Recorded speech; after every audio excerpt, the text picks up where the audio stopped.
This is a continuation from my previous video on how to configure your Ads Manager column. So previously I talked about how you can create a lead generation performance column. And some of you might be thinking, okay, that might not be so applicable to my business because I could be running an e-commerce or I'm selling my own products. So I should be tracking based on purchases rather than lead generation. And that's totally fine.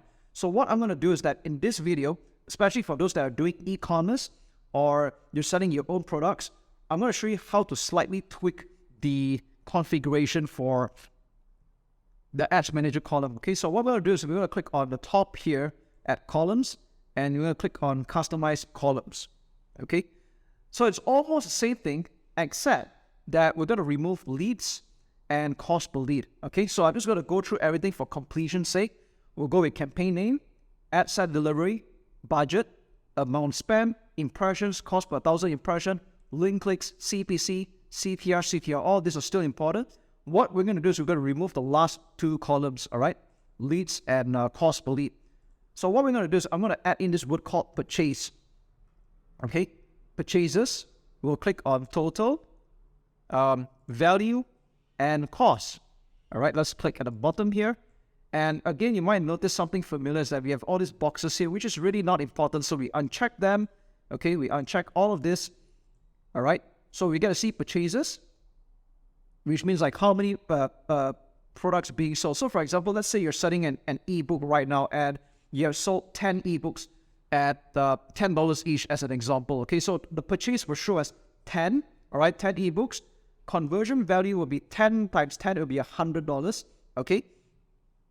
And if you're wondering how do we decide what's the value of the conversions, all that, I'll cover that in Facebook pixel creation, all right? And the next thing is cost per purchase. So let's just say, for example, we spent $100 and we have gotten 10 purchases. So the cost per purchase would be $10. So it's more like a break even going on right now, okay? So I'm just giving you a simple illustration and that would lead to one more metric to include, which is purchase return on ad spend or ROAS. So some marketers, finally, they call it ROAS, okay, or ROAS. So if I say the word ROAS, this is exactly what I mean, okay? Return on ad spend, or in simple terms, for some people, it's return on investment. So again, if you have spent $100 and you made $100 back, you would have gotten a 1 ROAS. That means it's 1.0, all right? Now, let's just say that the books are $20, okay? And we have spent $100, we have sold 10 copies, times $20 is $200. So $200 divided by $100 in advertising spend, it will be ROAS of 2. That means we're getting a 2 times return on ad spend, okay? So that's exactly how purchase works. So what you can do right now is we click on Save as Preset, and let's just call it Purchase. All right? So that's exactly what this is right now. Now, you might be running an e-commerce store and you would have probably a few more metrics that you want to look at. So let's go to Customize Columns again. And we're going to add a few things such as Add to Cart. So you can see that there's Add to Cart over here. Total.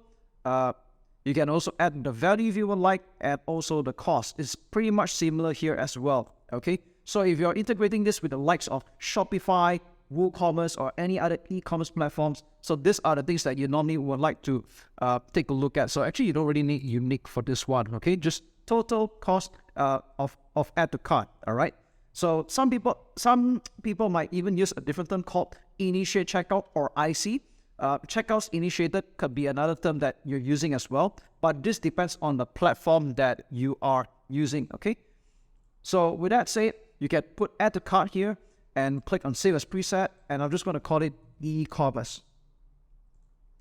All right, so these are some of the metrics that you would normally be looking at when you're doing a purchase conversion value, or if you're running e-commerce, you will want to add on the add to cart. So you can have a look at how many people are adding the cart, how many people are actually making the final purchases. You'll be able to track and decide from there.